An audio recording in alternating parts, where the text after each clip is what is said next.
ulangi lagi dong, kurang semangat. Semangat pagi, pagi luar biasa ya. Terima kasih ya nak ya.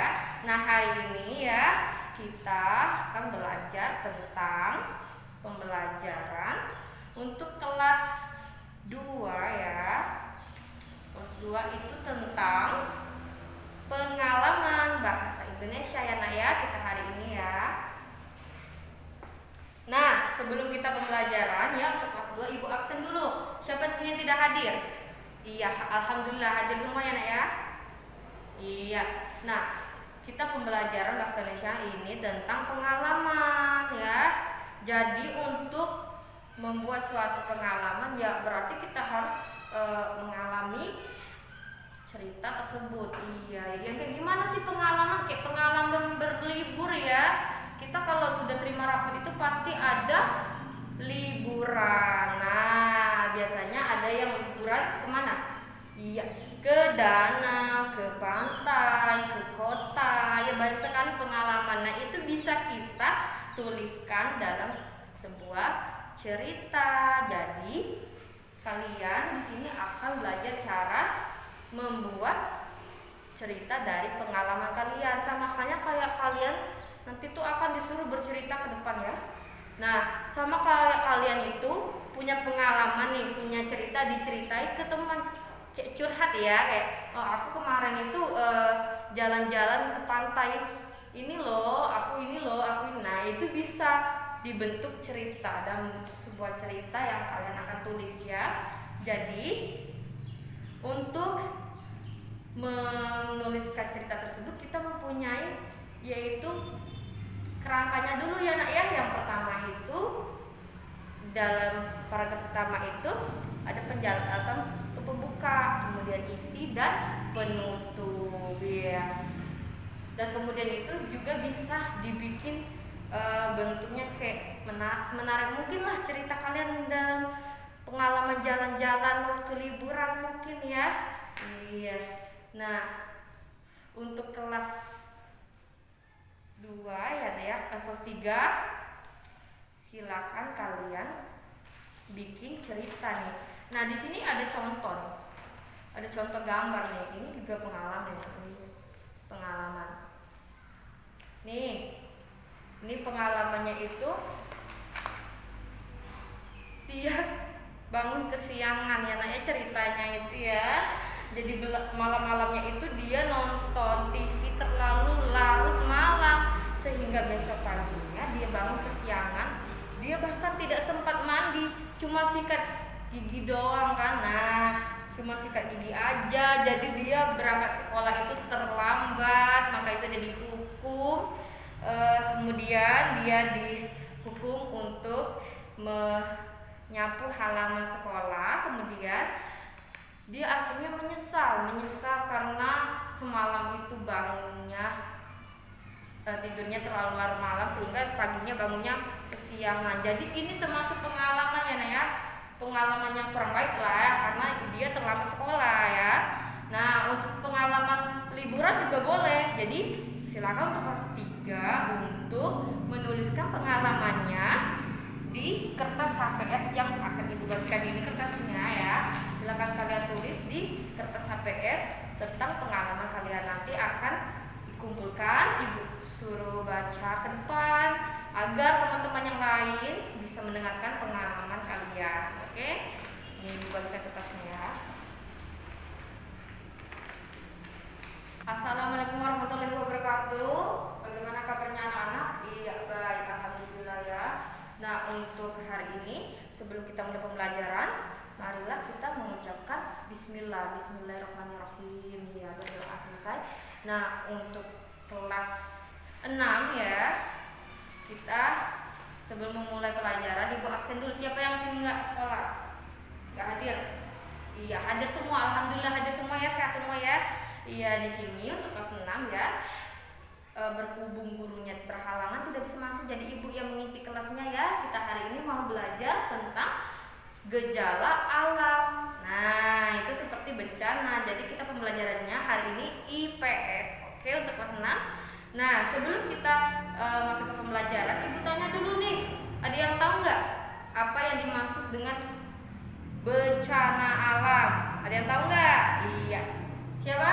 Iya benar. Bencana alam adalah suatu peristiwa yang mengakibatkan dampak besar bagi populasi manusia seperti banjir, gunung meletus, tanah longsor, tsunami, dan juga kemarau, tornado, dan lain-lain. Nah, untuk pembelajaran selanjutnya kita akan memasuki jenis-jenis bencana alam. Nah, udah ada yang tahu belum apa jenis-jenis bencana alam? Contohnya, iya seperti gunung meletus, banjir, longsor, tsunami. Nah, kita akan bahas satu-satu ya nak ya. Yang pertama itu tentang banjir. Di sini ya, udah tahu belum yang suka di berita-berita itu ada tentang banjir ya, biasanya dikabarkan itu di Jakarta banjir, daerah Jawa ya biasanya itu diakibatkan oleh meluapnya suatu bendungan air ya yang mengakibatkan jadi banjir. Nah, Palembang juga udah kena banjir nih Bu kalau lagi hujan deras itu ya.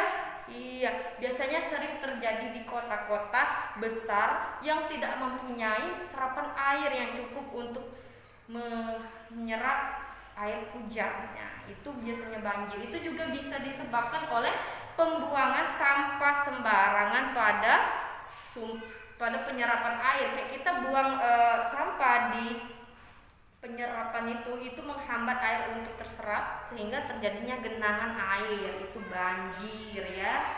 Jadi untuk kalian itu ya nak ya, diusahakan ya semuanya harus buang sampah pada tempatnya.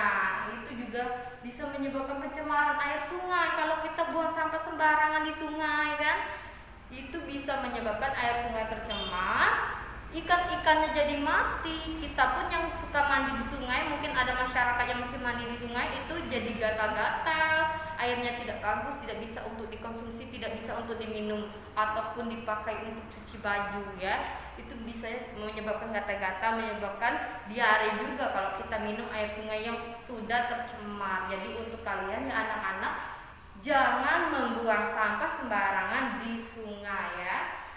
Kemudian kita beralih ke bencana alam jenisnya yaitu gunung meletus. Nah, ada yang tahu nggak sih apa penyebab gunung meletus? Iya, diakibatkan oleh peningkatan vulkanik. Iya, diakibatkan oleh endapan vulkanik magma dari perut bumi. Jadi di dalam gunung itu ada yang namanya vulkanik. Itu endapannya vulkanik itu ya, itu mengendap di dalam perut bumi. Kemudian bisa meletus kalau gunung itu masih aktif. Contohnya itu kayak Gunung Merapi. Di sini ada gambar gunung.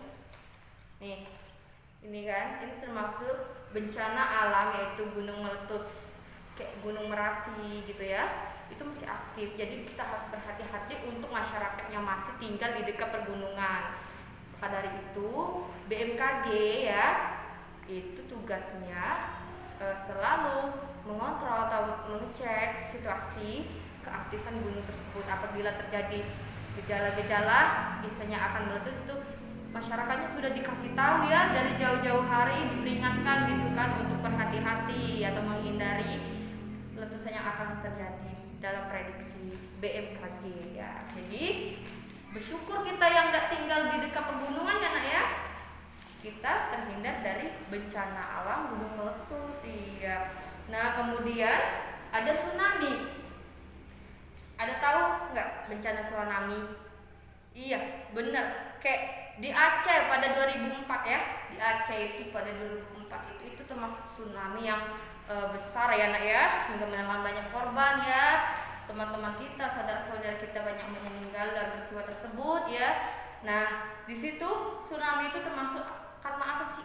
Itu karena gelombang air besar yang mengakibatkan gangguan di dasar lautan, itu pergeseran di bawah laut, dan itu yang mengakibatkan tsunami. Jadi biasanya tsunami ini di laut ya nak ya, itu dari laut itu ke pemukiman warga. Jadi kita juga harus bersyukur karena kita pemukiman kita jauh dari laut ya nak ya. Nah, kemudian kita beralih ke tanah longsor. Itu juga bencana alam nih. Dulu pernah ya waktu ibu masih kecil dulu, itu ada tanah longsor itu di daerah tepian pinggir Sungai Lematan, itu di sungai. Nah, itu ada tanah longsor di sana. Itu juga diakibatkan karena pergerakan bebatuan atau tanah. Jadi kita harus hati-hati juga ya untuk yang tinggal di tepian Lematang itu kan tahu ya, banyak udah tanah-tanah udah longsor gitu kan. Nah, tanahnya itu semakin terkikis lagi gitu, sehingga rumah-rumah warga yang di tepian pinggir Sungai Lematang itu ikut jatuh. Nah ya, itu bahaya sekali ya. Jadi kita juga harus bersyukur untuk anak-anak yang tinggal jauh dari pemukiman Lematang itu. Untuk saudara kita yang mengalami bencana alam, kita ikut turut berduka cita ya. Nah, kemudian apalagi contoh bencana alam? Apalagi? Iya, benar sekali. Angin puting beliung itu juga bencana alam ya nak ya. Itu bahaya juga karena dengan adanya angin puting beliung itu biasanya kerusakan yang terjadi itu juga parah ya. Kalau di luar negeri itu angin tornado ya, itu parah sekali, itu rumah-rumah, gedung-gedung itu bisa sampai hancur jadi kayak rata gitu pemukiman. Jadi bencana alam itu banyak sekali jenisnya ya nak ya.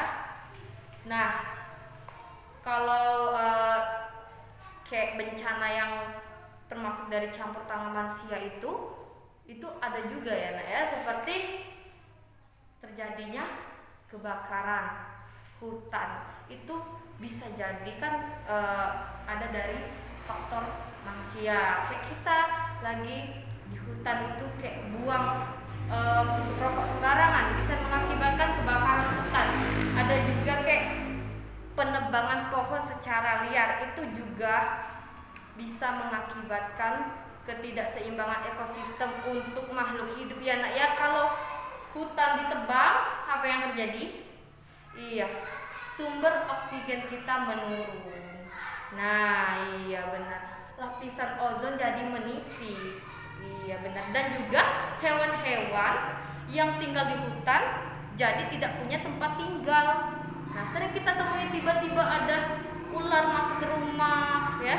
Ada harimau masuk ke pemukiman warga, itu karena biasanya tempat tinggalnya itu juga sudah terganggu. Maka dari itu jangan melakukan penebangan liar. Nah, ini contoh kita untuk menanggulangi terjadinya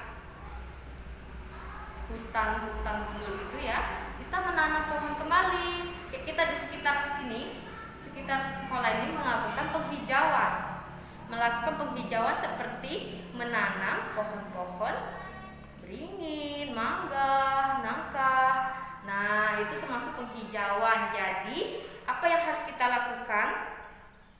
Iya, jangan buang sampah sembarangan di sungai.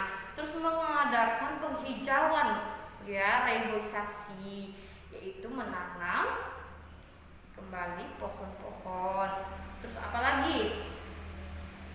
Iya, kita juga bisa ya mengadakan kerja bakti, gotong royong kan, membersihkan selokan agar air mengalir, tidak meluap dan tidak terjadi banjir. Iya, seperti itu ya nak ya. Nah, untuk kelas 6 silakan kalian catat dulu materinya, ada di halaman 12. Nah, di sini ada soal, silakan kalian kerjakan ya nak ya. Nah, nanti dikumpul sama ibu ya nak ya. Iya, silakan dibuka halaman 10-nya, dikerjakan soalnya.